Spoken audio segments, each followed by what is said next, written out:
오늘 우리에게 주신 하나님의 말씀은 구약성경 신명기 31장 9절부터 18절까지 말씀입니다. 오늘 말씀은 율법을 낭독하여 듣게 하라. 한번 따라합니다. 율법을 낭독하여 듣게 하라. 이 명령은 이제 모세를 통하여서 그 약속의 땅에 들어가는 이스라엘 민족에게 지금 모세가 강조하고 또 강조하는 그런 말씀입니다.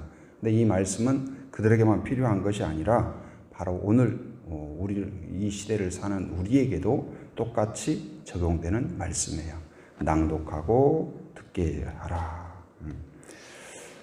이제 그 이스라엘 민족은 하나님의 은혜를 경험한 사람들이었죠. 430년 동안 노예로 있다가 전적인 하나님의 은혜로 스스로의 어떤 군사력도 없고 또 애굽에서 빠져나올 아무런 능력도 없고 조건도 없는 그때에 그들이 할 수 있는 것은 뭐였냐면 너무나 고통스러우니까 너무나 힘드니까 신음소리와 그리고 그들이 어렴풋하게 이제 어떤 생각이 들었냐면 하나님은 혹시 도와주실까? 그래서 그들이 신음처럼 하나님께 기도한 거예요. 하나님, 그 기도도 무엇이냐? 우리를 불쌍히 여기소서. 근데 이 기도가 사실은 굉장히 좋은 기도예요. 우리를 불쌍히 여기소서. 우리를 긍휼히 여기소서. 그러니까 내가 하나님의 도움이 필요합니다. 하나님의 은혜가 필요합니다.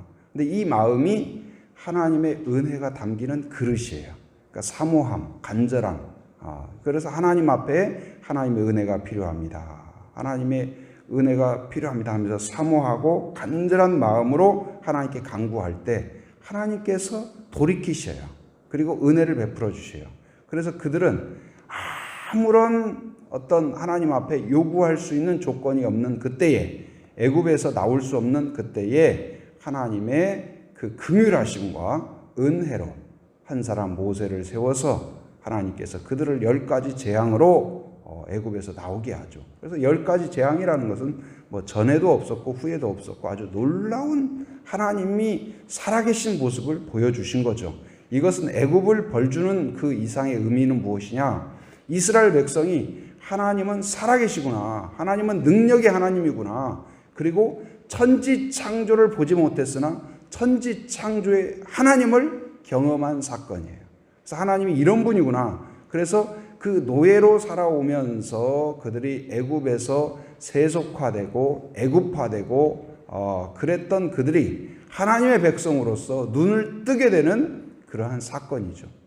그리고 이제 그들이 이제 출애굽하여서 홍해 앞에 섰을 때 앞에는 홍해물이 출렁출렁 뒤에는 애굽의 군대들이 몰려오고 진퇴양난의 그런 때에 그들이 막 어찌할 바 모르는 그때에 모세가 손을 들자 바람이 일어서 어떻게 합니까? 홍해가 갈라지죠. 홍해가 갈라져요. 그래서 그것을 통하여서 이제 그들이 이 하나님이 얼마나 위대한지 그리고 위기에서 구출해 주시는지 그것을 체험한 사람들이에요. 경험한 사람이에요. 그래서 결코 잊을 수 없고 그들의 머릿속뿐만 아니라 마음속에 그들의 인생 가운데 이 하나님이 어떤 분인가가 이 홍해 사건이라는 것은 각인되는 사건이죠. 잊을 수 없고 잊어서도 안 되고. 그런데 그럼에도 불구하고 그들이 그렇게 큰 경험을 했음에도 불구하고 광야에서 조금만 불편하면 불평하고 원망하고 후회하고 우리가 왜 왔을까? 그리고 다시 애굽으로 가자. 그런 허튼 소리를 하고 그랬어요. 그래서 이 광야의 기간 동안에 결국은 어떻습니까? 이 약속의 땅을 정탐했을 때에도 불신앙으로 모세를 반대하고 하나님을 불신앙하고 그리고 이 광야에서도 40년 동안 지내면서 하나님을 의지하는 믿음으로 통과하지 못하고 광야 1세대가 여호수아와 갈렙 외에는 다 약속의 땅에 들어가지 못하고 결국은 광야에서 죽고 말죠. 죽고 말아요. 그러니까 은혜를 경험한 세대도 고난 앞에서 광야 앞에서 쓰러지고 넘어지고 죽었는데 어떻게 은혜를 경험하지 못한 그 홍해를 경험하지 못했던 그들, 10가지 재앙을 경험하지 못한 이 다음 세대들, 바로 새로운 신세대들, 그들이 어떻게 약속의 땅에 들어가서 변질되지 않고 하나님을 바라보며 의지하며 이 순종하는 선민으로서, 구별된 백성으로서 하나님의 자녀답게 살 수 있을까? 이것은 과제 중에 과제죠. 이건 아주 중대한 과제예요. 우리도 마찬가지죠. 바로 과거에 이 부모님 세대들, 또 할머니, 할아버지의 그런 세대들, 얼마나 순수한 신앙으로, 열심과 열정으로 그렇게 살아오셨습니까? 그런데 과연 앞으로 10년 뒤, 20년 뒤, 30년 뒤, 50년 뒤 어떤 교회가 더 뜨거워질 것 같습니까? 아니면 점점점 더 이렇게 느슨해질 것 같습니까? 어떻게 어쩌면 지금 많은 분들이 한국 교회에 대하여 위기다 이야기하죠. 무엇이 위기일까요? 돈이 옛날보다 부족해서 위기일까요? 건물이 옛날보다 부실해서 위기일까요? 무엇이 위기일까요? 바로 그 위기는 무엇일까요? 하나님 말씀이 빈약하면 위기가 찾아오는 거예요. 하나님 말씀이. 그럼 어떻게 바로 이 이스라엘 민족, 홍해를 경험하지 못한 다음 세대, 그들이 어떻게 하나님의 말씀을 품고 믿음으로 순종하며 살아갈 수 있을까? 오늘 그 고민 앞에서 바로 모세가 이 백성들에게 선포하죠. 지도자들에게 선포하는. 그때 어떻게 신앙 전수를 할 것인가? 그것을 살펴보면 첫째는 무엇이냐? 공동체적으로 신앙을 전수하라. 10절 말씀 우리 같이 한번 읽어보도록 하겠습니다. 10절 31장 10절 같이 시작. 모세가 그들에게 명령하여 이르기를 매 7년 끝에 곧 면제는 초막절에, 그러니까 이 초막절에 절기가 있죠. 뭐 유월절, 무교절, 뭐 이렇게 초막절, 뭐 장막절이라고 하기도 하고, 이러한 절기들을 두어서 그때마다 모이게 했어요. 함께 하게 했어요. 그리고 그때마다 이제 하나님께 제사를 드리고 집회를 하고 말씀을 강론하고 말씀을 설명하고 말씀을 읽고, 그래서 같이 읽고 들려주고, 그리고 백성들이 아멘으로 화답하고 이렇게 하게 했어요. 근데 어디에서 했냐? 어디에서 했느냐? 그들이 이제 매년 하게 했어요. 쉬지 않고. 그리고 11절에 보면 11절 같이 읽습니다. 시작. 온 이스라엘이 내 하나님 여호와 앞 그가 택하신 곳에 모일 때에 이 율법을 낭독하여 온 이스라엘에게 듣게 할지니. 예. 어디에서 모이냐? 바로 여호와 앞에서 모인다. 그가 택하신 곳, 구별된 곳. 바로 이제 하나님이 지정한 곳, 모이라고 한 그곳에, 오늘날과 같으면 이 예배당에 함께 모여서, 이스라엘 민족 같으면 이제 성막을 중심으로 아니면 성전에서 함께 모여가지고, 그래서 이제 이스라엘 민족이 예수님 시대에도, 예수님 때에도 유월절이 되면 예루살렘으로 올라가셨잖아요. 그러니까 이런 연유가 있는 거예요. 그때에 이제 그들이 무엇을 하냐? 바로 하나님의 말씀을 읽고 듣고 아멘으로 화답하고. 그래서 매년 이것을 정기적으로 해라. 그래서 그 명령의 내용은 뭐예요? 첫째는 모여라. 그리고 둘째 낭독해라. 읽어라. 그리고 듣게 해라. 듣게 해라. 거기에 이제 참여한 사람들이 하나님의 말씀이 무엇인지, 무슨 뜻인지, 하나님의 계획이 무엇인지 이것을 듣게 해라. 그리고 12절에 보면 행하게 해라. 맨 마지막에 보면 행하게 하라. 그런데 누가 참석을 해야 되냐? 바로 이 백성들, 모든 백성들, 남녀가 다 참석해라. 이 12절에 보면 어떻습니까? 같이 읽어봅니다. 곧 백성의 남녀와 어린이와 내 성읍 안에 거류하는 타국인을 모으고 그들에게 듣고 배우고 내 하나님 여호와를 경외하며 이 율법의 모든 말씀을 지켜 행하게 하고. 누가 대상이에요? 백성의 남녀. 그러니까 남자건 여자건 다 참여해야 된다. 그 다음에 어린이가 참여하는 거예요. 어린이가. 그러니까 너희들은 그냥 여기 있어, 집에 있어, 아니면 TV 보고 있어, 게임하고 있어, 이게 아니라는 거예요. 그러니까 어린이도 어려서부터 어떻게 해요? 말씀과 함께 하게 해야 된다. 말씀과 함께. 그래서 그래서 저도 이거 어렸을 때 어머니 따라서 간간히 새벽 기도 가고 또 뭐 수요 기도에 가고 어머니와 함께 갔던 그런 이제 어머니가 돌아가셨지만 이 추억이 있어요. 영적인 추억. 근데 아이들도 마찬가지인 것 같아요. 이것을 경험을 해야 돼요. 저는 그래서 간혹 뭐 매일은 아니더라도 어린 아이들도 이렇게 새벽 기도라든지 아니면 수요 기도라든지 아니면 뭐 주일 어떤 이런 여러 가지 그 예배나 집회나 뭐 과거에는 이제 부흥회 같은 것도 많이 했잖아요. 그래서 저도 뭐 어렸을 때부터 부흥회 참석하고 또 뭐 기도원 어머니 가신다고 하면 또 따라가고 못 알아들어도 그리고 또 뭐 지루하면 그냥 거기서 자더라도 그런데 그것이 그 내용이 중요한 것이 아니라 그것을 듣고 그리고 마음에 새기고 그 분위기를 익히고 그러한 것들이 굉장히 중요하죠. 의미가 있죠. 근데 오늘 지금 뭐 어린아이까지 그리고 심지어 누구냐 거류하는 타국인까지 그 땅에 거주하는 그래야 그들이 온전한 공동체예요. 곧 이스라엘 민족은 어떤 공동체냐? 바로 그들이 함께 뭐 나라를 지키고 군대의 어떤 공동체 이전에 말씀 공동체예요. 우리가 주 안에서 하나 되는 것이 뭐예요? 뭐에 근거하고 있어요? 하나님의 말씀에 근거하고 있는 거예요. 말씀에 기초하고 있어요. 같은 하나님을 섬기고 같은 하나님을 찬송하고 같이 하나님을 예배하고 바로 말씀을 통하여서 하나님이 어떤 분인가를 알고 깨달을 때 공동체가 하나가 되는 것입니다. 그래서 오늘날도 바로 이제 나 혼자 내가 잘 기도하고 나 혼자 믿고 뭐 대표 선수로 그러지 않고 여기서 첫째는 공동체적으로 곧 이제 물론 노아가 온전한 사람이라고 그랬죠. 경건했죠. 그러나 그 혼자만 가지고 그는 구원을 받았지만 인류는 멸망했던 거예요.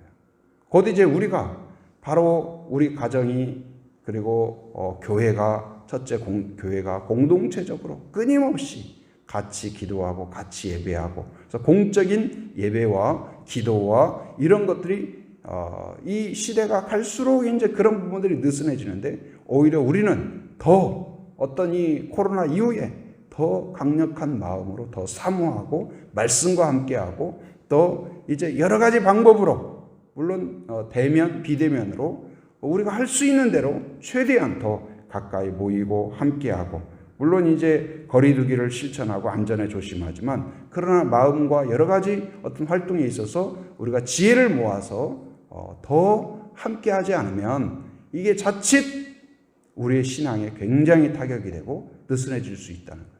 그래서 오늘 말씀 율법을 낭독하여 듣게 하라. 그리고 이것은 이게 전체가 보이는 것은 뭐 여기는 지금 이제 매년 하라고 그랬잖아요. 그러니까 오늘날도 교회에서 모인다고 하지만 뭐 매일 모든 성도가 모여가지고 그러지는 않잖아요. 그럼 어떻게 할 거냐? 두 번째 대안으로 뭘 하고 있냐? 13절 같이 읽어봅니다. 시작. 또 너희가 요단을 건너가서 차지해야 할 땅에 거주할 동안에 이 말씀을 알지 못하는 그들의 자녀에게 듣고 내 하나님 여호와 경외하기를 배우게 할지니라. 가정에서 신앙 전수가 일어나게 하라. 언제요? 차지할 땅에 거주할 때, 약속의 땅에 들어갔을 때, 바로 그곳에 은혜를 경험할 때, 그러니까 은혜의 땅에 들어갔다고 해서 완성되는 게 아니에요. 시작된 것에 불과해요. 그러니까 우리가 신앙을 받아들였다고 해서 그것이 끝난 것이 아니다. 예수 믿는 가정에서 아이가 태어났다고 해서 자연스럽게 믿음을 갖는 게 아니에요. 바로 부모의 믿음이 나의 믿음으로 세워지기까지 우리 어머니가 믿는 하나님, 어머니의 하나님이 나의 하나님, 아브라함의 하나님이 이삭의 하나님이 되고 이삭의 하나님이 야곱의 하나님이 되고 야곱의 하나님이 나의 하나님이 되기까지에는 뭐가 필요하다?